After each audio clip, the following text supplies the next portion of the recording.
I wake up in the night to a cold sweat and the fear that perhaps I didn't make the right moves yet. To use a waiver, would it be braver to hold out for more and call this guy the savior? The 5-4 line, been on the wrong and the right side. When the stats down, you gotta look to the bright side. Or when the stats up, you better not slip. 11 other teams just hoping you will trip up. GFL, the greatest in the world, yes. #1 pick, you got the world at your doorstep. Take a bad trade, it gon' be met with a protest. The professional poised with the polish of a pro step. Believe the hype. Yeah, fantasy game got me feeling like the spice of life. Give me the spice tonight with Sean Curry and Mike. Alright, we're back. Finals are on and on now. I'm done. And so glad to have everyone back. Michael, I'm going to get straight in, mate. We haven't spoken much off there. We just come straight in at 6:30 a.m. Something before work. Look, mate, consolation finals. We said we wouldn't talk about it at all, but I reckon it's your fault that they've crept into relevancy onto this subject. Now, I need you to clarify for viewers. Do you feel that they don't mean nothing, or are you that fearful of finishing 12th that they suddenly mean something, and it's just created chaos? No, I don't even know how to explain what's going on here. No, because last season I was no chance of finishing 12th with the team I had. It has nothing to do with me finishing 12th. No, this whole debate has nothing to do with you finishing 12th. Nothing. I feel like... 0. Because I would be too. I don't want to finish 12th, but someone has to finish 12th. I feel like that has a lot to do with it. It has 0. Would this be such a bigger discussion if you finished 9th, which you did, and right now you'd be playing off for 9th? Would we be talking about consolation finals? No. No. But we're talking about consolation finals over your big match with Ben for 12th.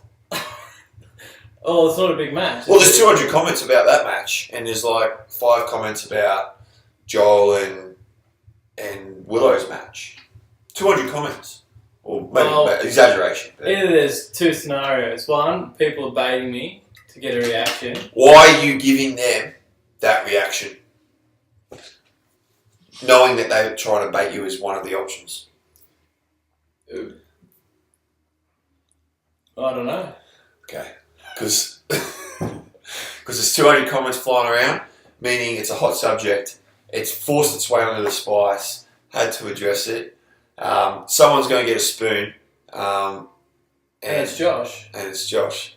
All right, so we'll leave it at that. We're going to go. I just feel like that with, like I was saying in the message, that if they mean what they mean and they change the ladder position of how you finish in the regular season, then why is Jesse out of the league? Who said that mean anything? Everybody. There's a 200 fucking comment thread about it. I don't think that's serious. If we had a poll, I created a poll and everyone fucking... And there was no serious response. I don't think... Willow... I voted yes. Willow had a couple. What did he say? He said that they do mean stuff and that I may have started the season well, but if the season had gone on another couple of weeks, I probably would have finished 12th, which is fair enough. That's a load of crap because who finished out? If Luke had another 2 weeks, he could have made the playoffs. You can't even bring that up as a discussion point because it's ridiculous. Yeah. Anyway, we go on about this for ages. I said I didn't want to talk about it. Mate, you don't want to talk about it, but you're the one with 200 comments, and I'll come home from footy training, mate. I'm trying to watch WWE Raw, watch some, real life reality TV, and I'm sifting through these comments like it's fucking the Bible, reading scripts about consolation finals, and it just seems like you're being baited in big time, to the point where I even voted yes to bait you even more. So what are you doing, mate? Mate, it's just stoking the fire because it's to me, it's... Well, why have you gone over to the dark side? I haven't gone anywhere. No, you have. It just feels like it means nothing, and it literally means nothing, but no one wants to finish 12th. So it's like, it means fucking nothing but I'm not fucking finishing 12th. Fuck that shit. I've never said that I'm not finishing 12th. Because the season's dead. Mate, I'm telling you right now, survival instinct kicks in, and it's like you're in the game. It's like you're in the Matrix. No. And it's like, I don't want to play, but you're in, and No, I've only rotated my side because Ben brought up that if I didn't, or Nick and Ben said if I didn't rotate my side, I'd use that as a reason why I'd finish 12. Yeah. That's the only reason why I'm rotating my side. Only reason. Who's winning that matchup, by the way? Me and Ben. Yeah. Me 7-2.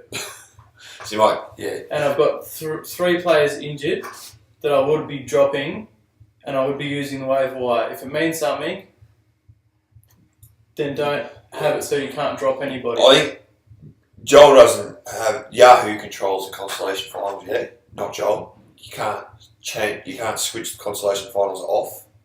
Yeah, and I think locking the waiver wire is a good option. Oh, it is good. It is a good option for the real playoffs because it means that I can't go. Oh, I want such and such to win, so I'm just going to drop say a Damian Lillard. So someone else can pick him up off the waiver wire. So that's good. But look, I wasn't happy last year. I think I finished, as an example, 8th. Maybe finished 11th in the consolation finals. I didn't rotate my side. yeah. Wasn't happy, but I didn't care. I basically didn't go log on to Yahoo again till draft. Yeah. So, I think there's different ways of dealing with it. And I just think if people do actually realistically think that it means something, that just should have. But what could it possibly mean? What could it mean? Like, no one really cares. Like, you finish 9th, you finish 12th. End of the day, it's not going to be a discussion point really next year. It'll always be referred to where you finished in the season standings, and that's it. I can't exactly remember where I finished in the consolation finals. I don't even know last year. So Jesse didn't finish last. I can tell you that much in 2012. Toby did. Yeah, so we could go on all day about it, but it really doesn't mean anything. It's something that doesn't really mean anything. It's getting a lot of attention. That means a lot at the moment. So that's something that might need to be like, and I've got a feeling. Well, people need to shut their pipe hole if they're trying to bait me. Yeah, I mean, if it was soccer, I reckon you'd be red carded early. Me? Early, first 10 minutes, sent off, baited. I reckon. Someone just come in and give you a little bit of one of those fake headbutts, and you'd be off. You'd be Zizou a day in that World Cup, sent straight off. 10 minutes into the game, baited. All right, so let's go over the matchup reviews. Okay, you wasted 7 minutes, mate. I said not to speak about it, and you fucking brought That's it up. what you get. You bring up 200 comments and about consolation finals and make it relevant, then I'll bring it up on the Spice as one of the hot products. Takes two to tango. Takes two to tango, mate, but you've got a responsibility of what airs on the Spice. Alright? I told you not to, and you brought it up. Because I've got a responsibility to give the people what they want, and they wanted this. They wanted this. Those same people you're getting baited by, they're the ones watching. You've got to give them a little bit of what they want. Now, can we go to the matchup reviews, mate? You get a chance here to bait me. I've lost. 6-3. Didn't even know that. I turned it off when it was about 5-4. Well, turnovers were by 1. And I lost that, yeah. And field goals were by 10 shots. Yeah, I mean... So, pretty close. And I think it was chopping and changing for most of the week, was it not? Yeah, it was a good week. Willow really came to play. He's been playing really good. I probably, could have had 4 categories there and just not really just played players, knowing that I can't really win at the end. But I mean, Willow had 5 categories locked.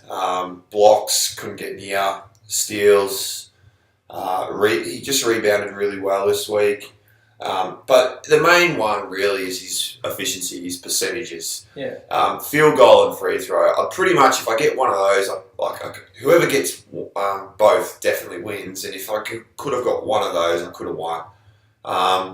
Did DeRozan have a good week this week in terms of his scoring? I'm not too And if you had kept him over I'm not too Mozgov, sure. would you have been able to win in points? I won points. You did, sorry. So DeRozan wouldn't have helped there. No. I won assists, and DeRozan wouldn't have helped in rebounds. Not sure how DeRozan stole, but I think field goal wise, it would have been hard for him to be better than Mozgov.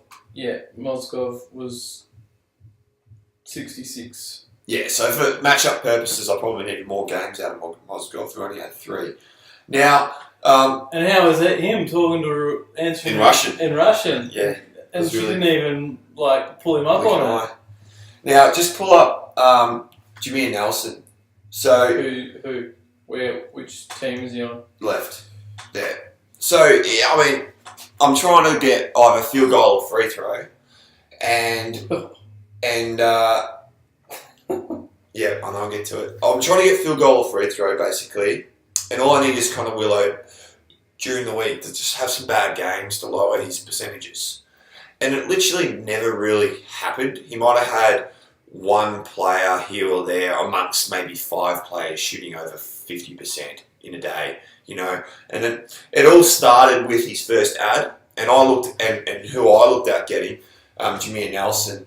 Now, Jameer Nelson didn't have the greatest overall week, but he had 2 really good games. Where he hit over 60% in both of them. I thought it was a critical ad because I was looking at getting him. It was a massive, 2-goal turnaround almost in footy terms. Jameer Nelson comes out, first ad of the week for Willow, and shoots 61% on 24 points. So high volume shooting. Don't worry about all the rest of the stats. He shot 61%. He followed up his last game on Monday. He shot 62%. He had one game where he shot 44, but over the averages, I think he shot like 59% for the week over a copious amount of shots. Yeah. And just set the tone. Rodney Hood. We'll go to Rodney Hood. Had a really bad game. His second game where he shot 0 for 6, but Rodney Hood shot 81% on his first game, 24 points, 5 threes. And shot 64% in his third game. As I said, he shot 0%, 0 for 6 in his second game, but the volume of how well he shot in those other 2 games gave him a weekly, it gave him a weekly average of 55% from Rodney Hood. So I literally wasn't getting anybody. His worst players were greatly increasing his percentages. So much, and that's without touching on his best players like Leonard and Tim Duncan didn't miss a game. So apart from all that, Timmy Duncan, he had a really good Timmy week. Duncan was really good, and he had 20 assists, so he was 9 blocks. Yeah.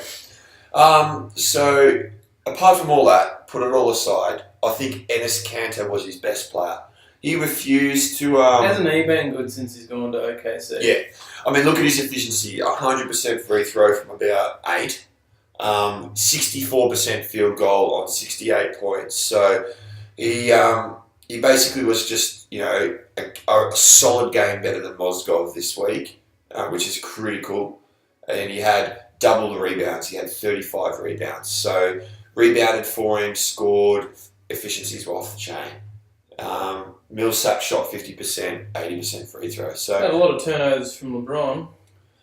LeBron didn't have the best week, but yeah, I mean, what's done is done. I was pretty happy with my ads. I mean, I brought in Trey Burke, who had 51% field goal somehow, 37 points in 2 games. So I think I really tried and tried to get a good result. What was the totals?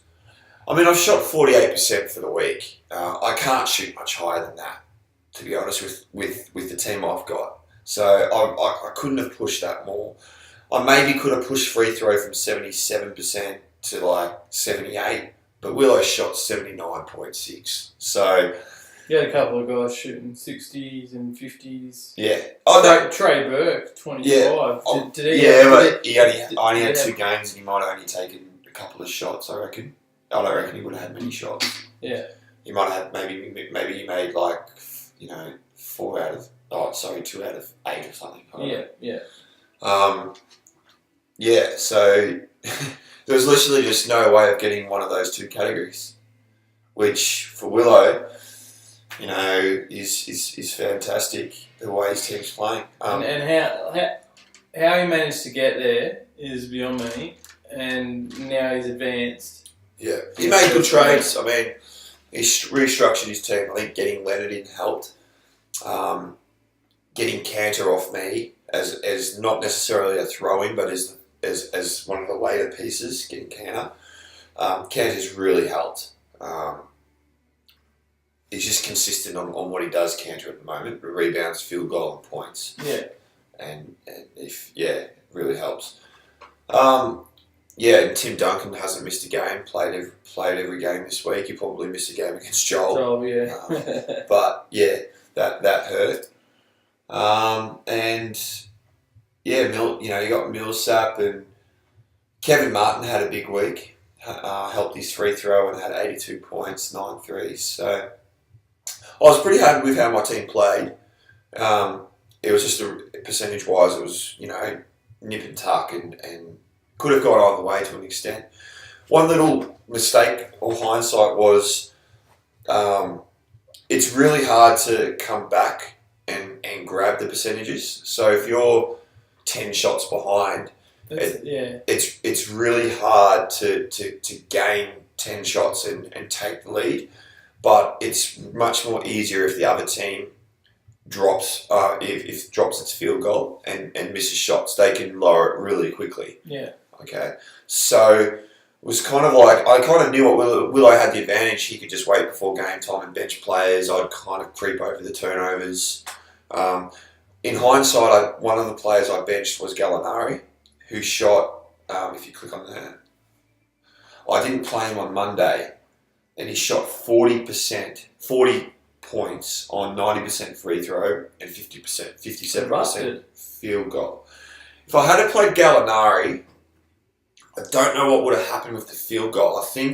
I'm not sure about the free throw either at the time, because Nene's lowered my free throw later on. So it was the free throw was even closer during the early morning of Monday, and there was a lot of early games. I'm pretty sure Gallinari's game was 9 o'clock.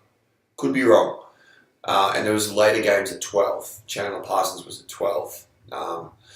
If I had played Gallinari, it may have forced Willow to play Isaiah Cannon, who could potentially lower his field goal, or someone else.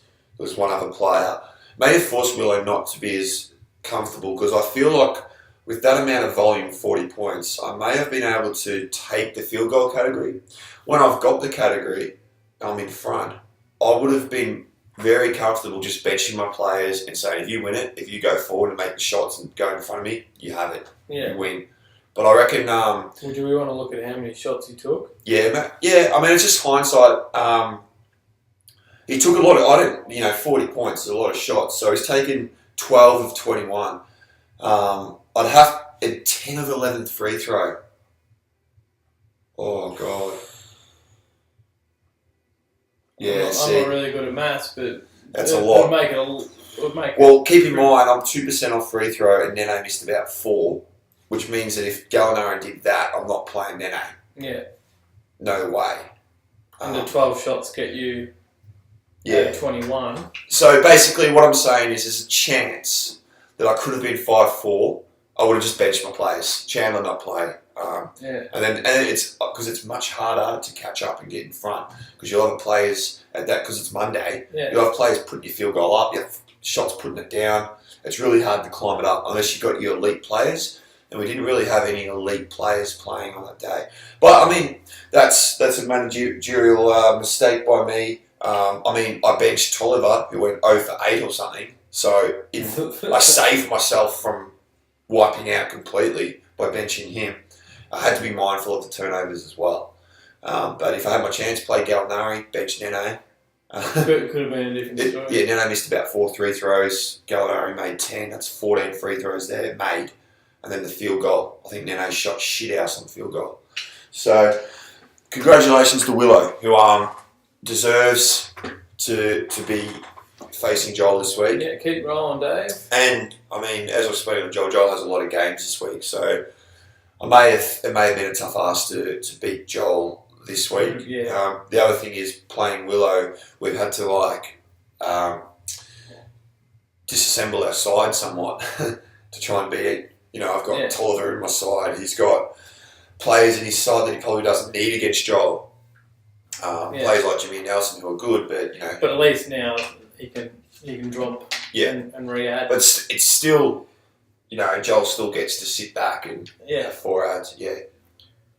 So should we move on to the next one? Yep. Plenty of time spent on that one.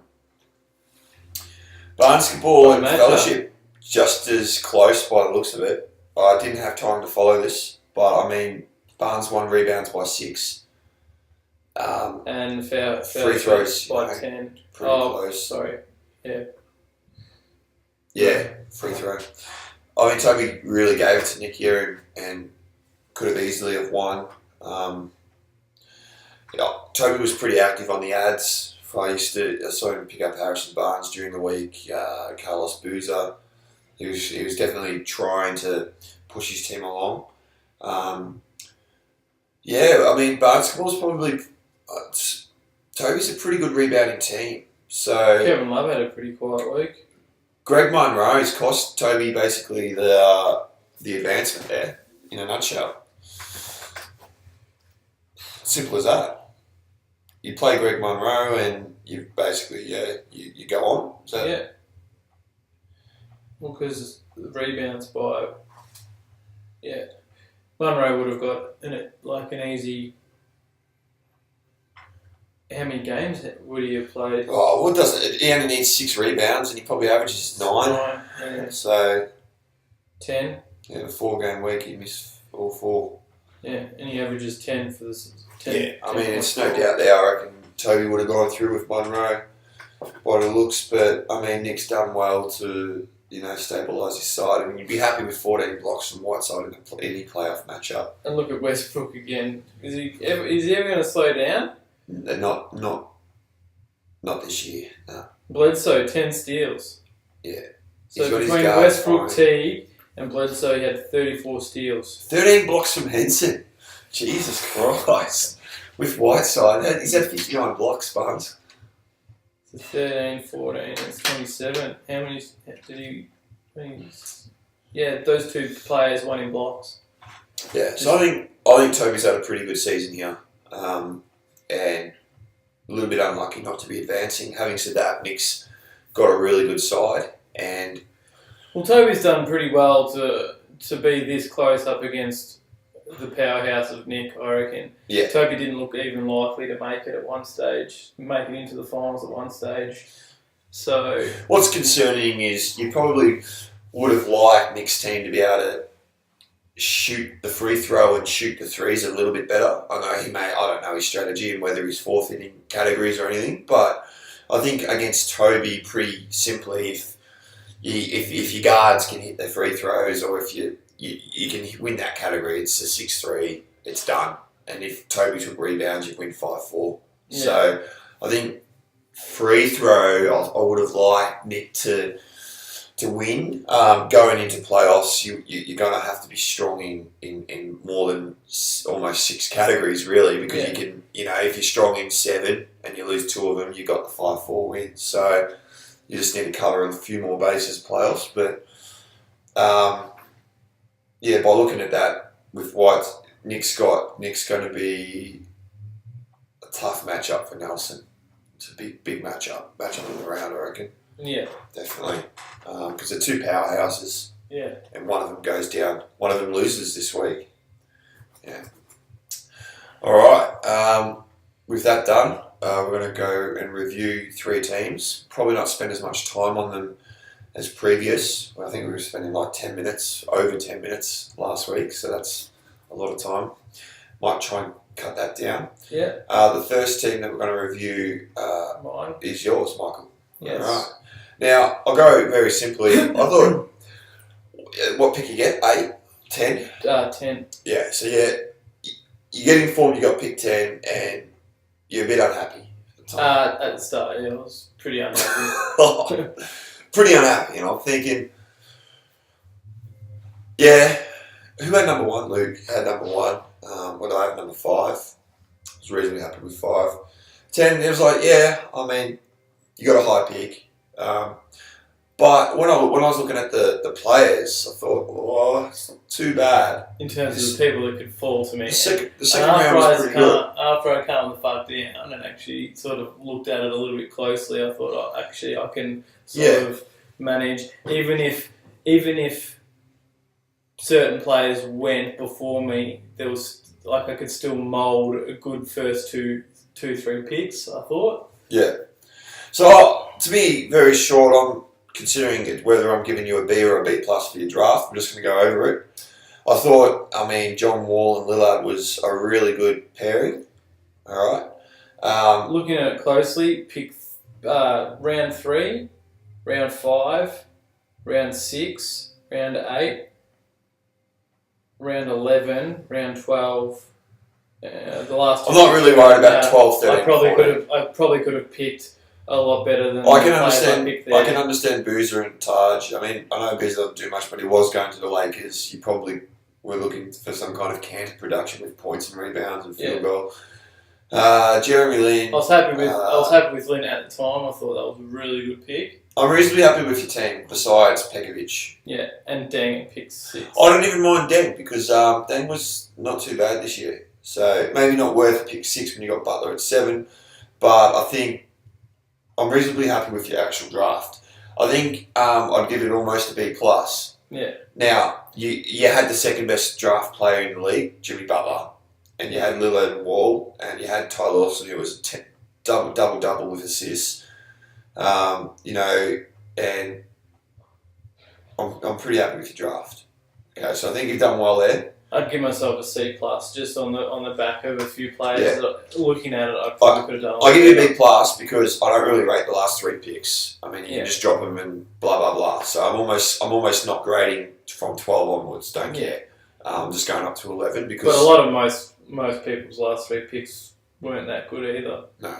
So I'm happy with your draft. So we'll give you that. I'm going to give you a B plus. Now let's go to your trades. Because My opinion on my drafts. Drafts and trade. Trades. The trades without any of the sort of like digging deeper on the surface, I would probably give myself a C plus or a B. But with everything else that followed on from that, I'd probably give it a D minus. Yeah.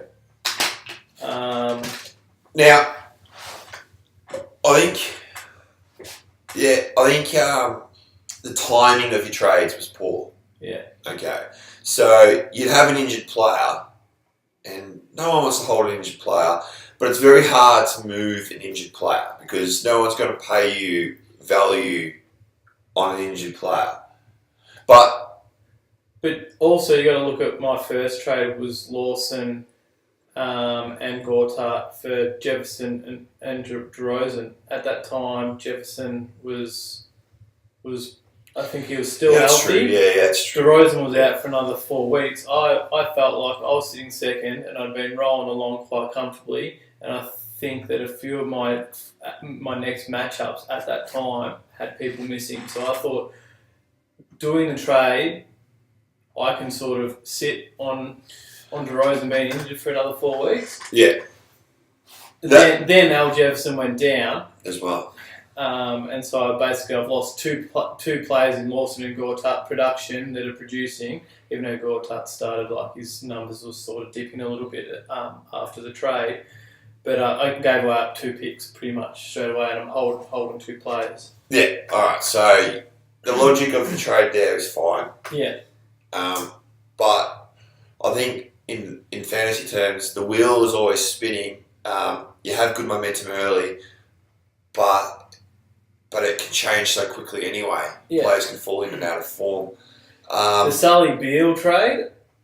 Al Jefferson, when Al Jefferson was coming back, he was going to be put on a minutes. Bradley Beal, probably the most injured injury-prone player in the league, just about. At that time, Beal ran into a top 50 player. And Sully sort of fitted my sort of no real like big defensive big man stats. At the time, it seemed like a good idea, but as we all know, it all sort of turned to poo. I think Beal was injured 3 or 4 times this year, where he missed multiple weeks. Yeah. And 2 of those times he missed significant time. I think it was a poor trade, considering not the only reason, but you can't predict. Like you said though, you can't predict injuries. Like Jimmy Butler last 3 seasons has been injured in every season. He's had a massive breakout. You can't predict injuries, but if you start falling into a trap where you're trying to move players that aren't playing for you for players that are playing, and you fall in this trap where you're kind of moving players based on who's actually playing, then it starts to become an issue of, well, Bradley Beal actually doesn't play a lot of games. So you're kind of moving a player that's not playing a lot for a player that generally doesn't play a lot of games, and you just fall into a trap where it kind of, you're just shuffling players constantly based on who's actually playing. And then I found after those 2 trades turned to poo that I was playing catch up with my trades. The rest I was then trying to do 2-for-1s or not too worried about the rest of the trades. 3-for-1s. The damage was done with the Gortat, Al Jefferson Lawson trade that was made. I think losing Ty Lawson was a big loss to your side. That was assisting a lot, but it just crippled your side, and having to carry DeRozan for so long, and then moving Jefferson when he gets healthy for Beal who gets injured as you exchange them almost. Just decimated the side. And then Sully and Bosch. Yeah, I mean that was just the icing. What can you do? That was the icing on the cake. I mean, I think the damage was done. The team, like, don't get me wrong, the team was free falling. Before the Bosch trade, before Bosch went down, the team was free falling. The idea was that Bosch was going to hopefully stabilise the team. And it just made it worse because whatever players you offloaded, but you lost those as well. So the free fall just continued even greater. I'd give it, I give draft B+, probably give trading D-.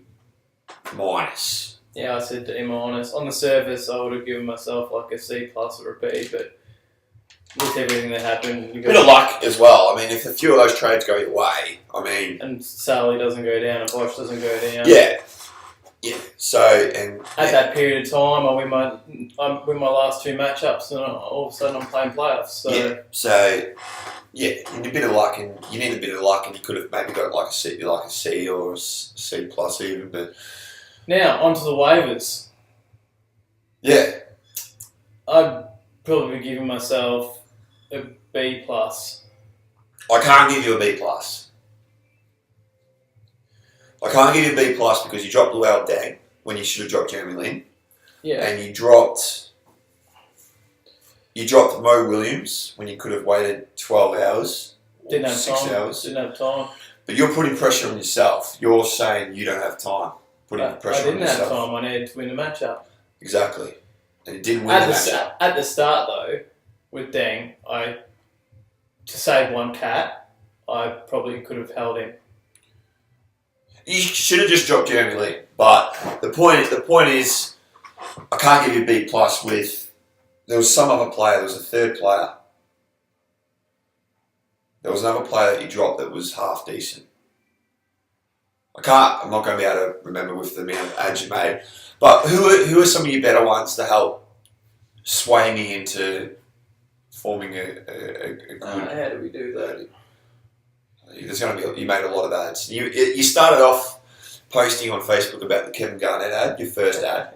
How'd that go for you? That was more sort of to get a reaction than anything. View all.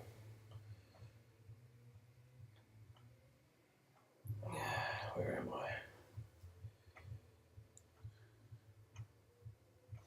Alright, we're going a bit over, mate, so...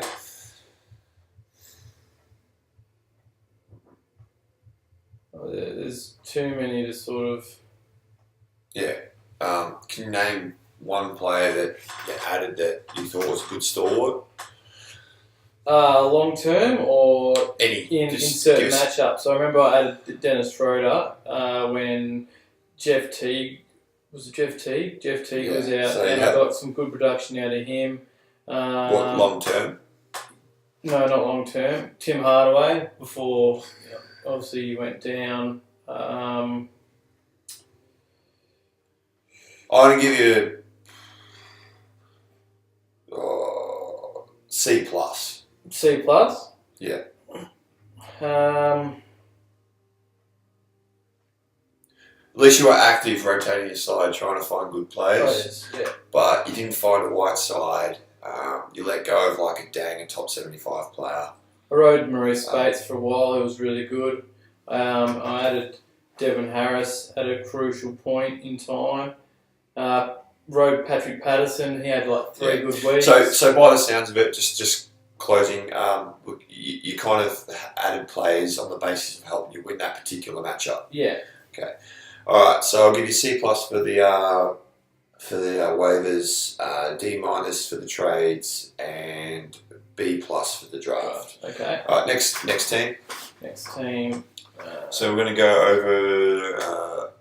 Is it Luke's? I think. Hold on a second.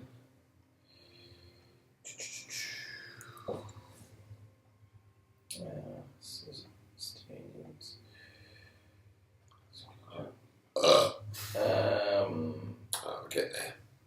Is it Use the ladder. Luke? Just go with Luke's. Where is he? TNT. All right. So Luke's team. All right. We didn't even really go over my wins and losses, but Yeah, I think I we started lost off really 14 well, out of and the last then- 15. yeah. Luke started the season with 4 losses in a row, so He even had a 2-7 in there against Toby. not a good way to start the season. No Durant. Couldn't think of anything worse. Leonard had some issues at the start of the season. Couldn't think of anything worse than having the number 1 pick and then having him out for an extended period of time. Just hasn't been Kevin Durant's season this year. Similar to the year Kevin Love had. Yeah, I think the year Joel won, 2010 maybe, Kevin Love had a massive year. Yeah. And then the next year, Kevin Love was shit house, injured a lot. Durant's just, foot just not being able to get healthy this year.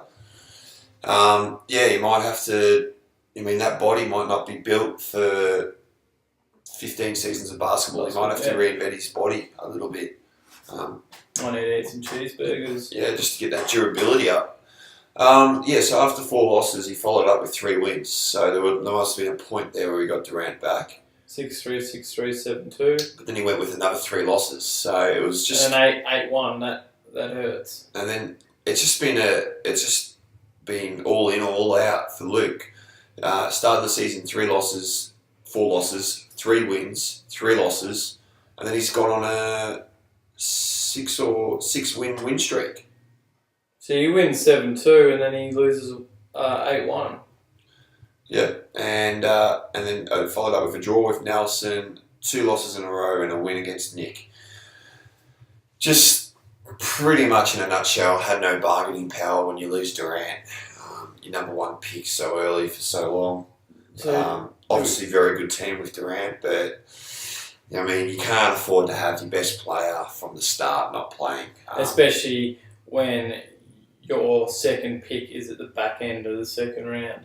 We'll go to his drafts. I don't think he can be graded harshly for drafting Durant, so I won't hold that against him. I might not have picked Nowitzki at 3rd. Yeah, he's pick 1, 2, and 4, and 5. Could have had Clay Thompson at 3rd. Could have gone a big like DeAndre. Who else was There was Dragic, Bledsoe, Conley, Marc Gasol, Lawson.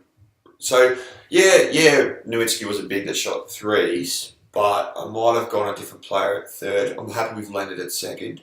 Hayward at fourth was probably his best pick almost. Yeah. Fair to say. And maybe second was Jeff Teague.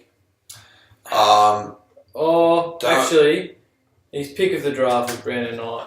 Yeah. So he's had a good kind of mid-range. Damari Carroll. He's had a lot of stalwarts. John Henson. Josh Smith, though, even though he's gone a little bit crazy now that Dwight Howard's gone and he's doing all right for Nick. Yeah. I wouldn't be picking him at 6th round. I think I'll give it a C+. C+ or B. In terms of just looking at it, Spencer Hawes, round 9, when he's going to be a backup to DeAndre, who's going to get lots and lots of minutes. Well, I can kind of gather that he was trying to get some bigs that rebound to get threes. Yeah. And he's got like Leonard, that kind of, does a bit of that's your stat stuffer, with Durant, who's a stat stuffer. And Josh Smith gets a lot of steals and blocks as well. So and Hayward, he might have been going for like steals, points, threes, trying to be competitive in rebounds, and and maybe field goal maybe. He's got Teague in there for assists, so it's a bit of a mix of. Not too sure what the last, his 5th and 6th categories would have been, but kind of see what he's trying to go for there. Josh Smith throws a little bit of a spanner in the works. Do you think, because he thought he probably had a good foul shooting team, He could have carried. that he could have carried Josh Smith? Maybe, yeah. I mean, you got Durant there. He's pretty good. And then Nowitzki kind of makes more sense with that. Jeff Teague in there, Brandon Knight. Those guys. He only has one player really lowering his free throw significantly. That's Josh Smith. Yeah. So, yeah, he probably is going for free throw still. Move on to trade-wise.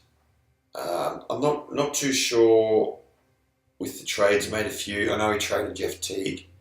Do we want to look at his trades? Yeah, well, I need to grade them. What am I doing? Where am I looking? Here we are. It's too early in the morning, especially after night shift, I think. Yeah, you're just starting to slow down, mate. You really? Like Windows 3.1, mate. Where is he? Alright, so... We're going to go... Are these his trades? No, I have to click on him again because I clicked on... Sorry guys, we're just a bit of a... There we go. So he made 4 trades. Okay. Yeah. He traded Jeff Teague and Josh Smith out of his side for Monte Ellis and Ryan Anderson. Ryan Anderson unfortunately died.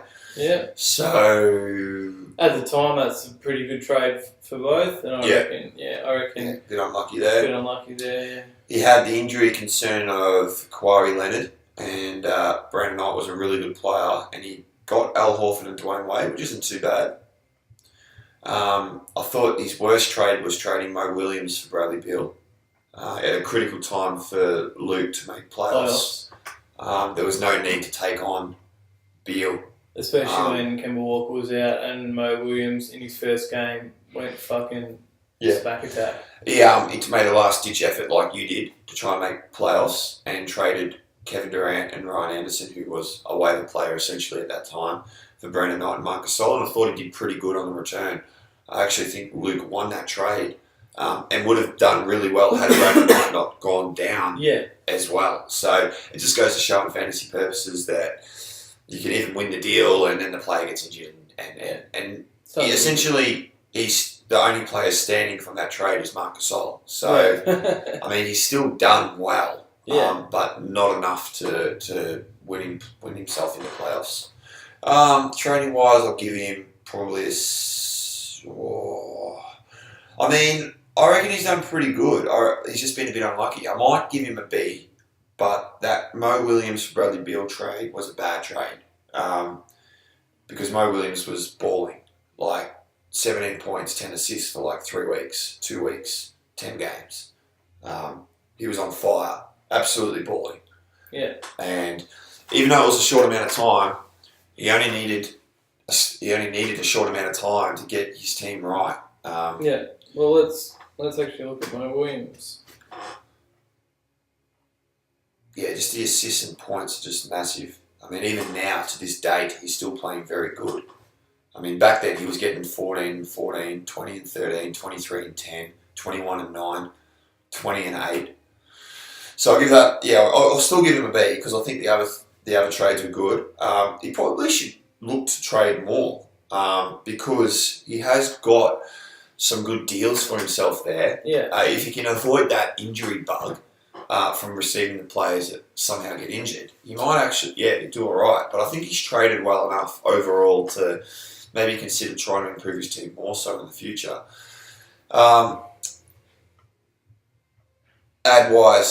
Ads, not too sure how he went on the ads. Don't think he made a lot. Scrolling through, I mean, like picking up Mo Williams after you dropped him was good. He had Mirotic for a little bit. Monotunis was a good ad that I dropped. I mean, he was another guy that tried his luck at Jeremy Lin. Maurice Spates. I think some of the ads he made were Chris Middleton was... Chris Middleton? Yeah. Because he picked him at the time where he just erupted and he stayed on his roster for the rest of the season. I think I'll give him another one where it's between C+ and a B. I feel like go to the standings and see what his total ads were.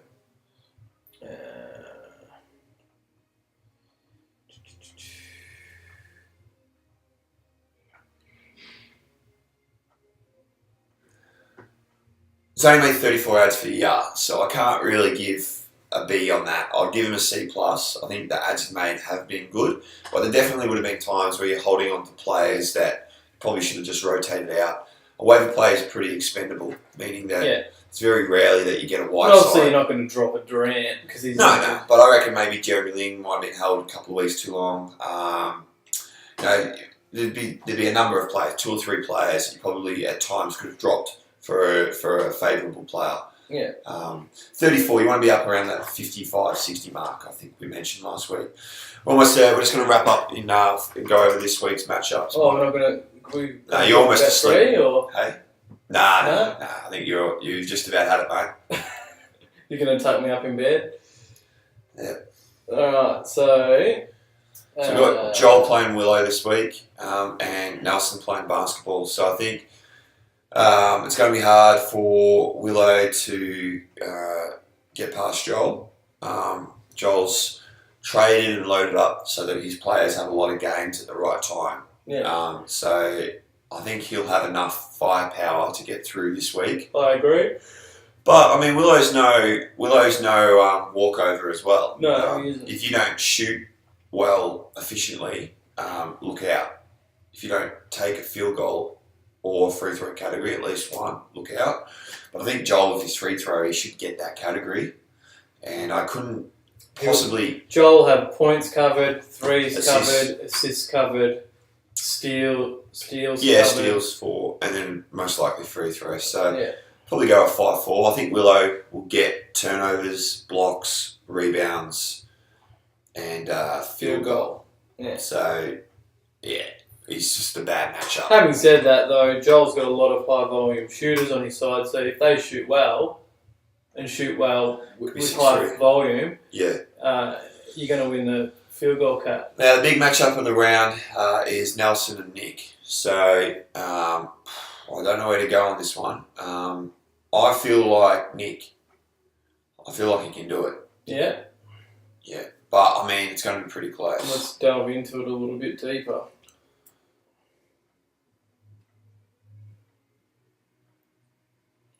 Yeah, once Westbrook plays a game for him. Kemba Walker's back.